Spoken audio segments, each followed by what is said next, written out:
Hi friends.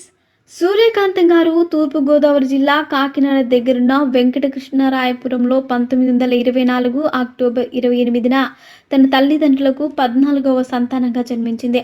6 చిన్న వయసులోనే పాడటం, నాట్యమాడడం నేర్చుకున్నారు. పెరిగే వయసులో హిందీ సినిమా పోస్టర్లు బాగా ఆకర్షించాయి. సినిమాలో నటించాలనే కోరిక ఆపుకోలేక చెన్నై చేరుకున్నారు. మొదట జెమినీ స్టూడియో నిర్మించిన చంద్రలేఖ సినిమాలో డాన్సర్గా అవకాశం వచ్చింది. అప్పట్లో నెలకు రూ. 65 జీతం ఇవ్వబోతే నిర్మాతతో తన అసంతృప్తిని తెలియపరిచిన మీదట రూ. 75 చేశారు. ఆ తర్వాత ధర్మంగద సినిమాలో ఆమెది మూగవేషం. ధర్మంగద టైంలో చిన్న చితక వేషాలు వేసిన తర్వాత లీలాకుమారి సాయంతో మొదటిసారిగా నారద నారది సినిమాలో సహాయ నటిగా అవకాశం వచ్చింది. ఆ తర్వాత చిన్న చిన్న పాత్రలు నచ్చక జెమినీ స్టూడియో నుంచి బయటకు వచ్చేసింది. మనసులో బొంబాయికి వెళ్దామని ఉన్నా అందుకు ఆర్థిక స్తోమత సరిపోక ఆ ఆలోచనను విరమించుకుంది. ఆ పరిస్థితిలో సహాయ నటిగా గృహప్రవేశం సినిమాలో మంచి అవకాశం వచ్చింది.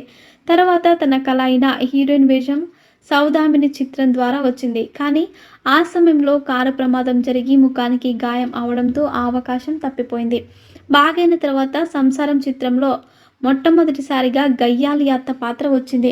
తర్వాత తిరిగి చూసుకోవాల్సిన అవసరం లేకుండా ఆంధ్ర సినీ అభిమానుల గుండెల్లో నిలిచిపోయేలా జీవితాంతం ఆమె ఆ పాత్రలలో నటించింది. అసలు సంసార చిత్రం తర్వాత బొంబాయికి చెందిన ఒక నిర్మాత ద్వారా హీరోయిన్గా అవకాశం వచ్చింది. కానీ తనకు అవకాశం రాకముందే ఇంకొక హీరోయిన్ను తీసేశారని తెలియడంతో ఒకరి బాధను నా సంతోషంగా తీసుకోలేను అని ఆ సినిమాను నిరాకరించింది. కోడరికం సినిమా ఆమెకు ఎంతో పేరు తీసుకొచ్చింది. అలాగే బి నాగిరెడ్డి, చక్రపాణిలు ఆమె లేకుండా సినిమాలు తీసేవారు కారు. వ్యక్తిగా సూర్యకాంతం గయ్యాలి కానే కాదు, మామూలు మనిషే.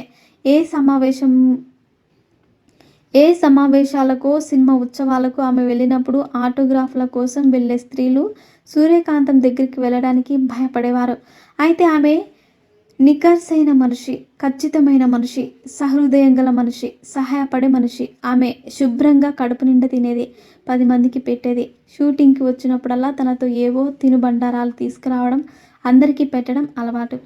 అలాగే సూర్యకాంతం గారు సినిమాలకు వచ్చిన 4 సంవత్సరాలకే చలపతిరావు గారు అనే ఒక అడ్వకేట్ని పెళ్లి చేసుకున్నారు. అలాగే ఈమెకు పిల్లలు పుట్టలేదు. అందుకని ఈవిడ ఒక బాబుని దత్తత తీసుకుని పెంచుకున్నారు. అలాంటి సూర్యకాంతం గారు వయసుతో పాటే షుగర్, ఆయాసం లాంటి అనారోగ్యాలు రావడంతో చనిపోయారు. సో ఫ్రెండ్స్, చూసారుగా. ఇలాంటి మరిన్ని విషయాలను మీరు తెలుసుకోవాలనుకుంటే వెంటనే మా ఛానల్ని సబ్స్క్రైబ్ చేసుకోండి.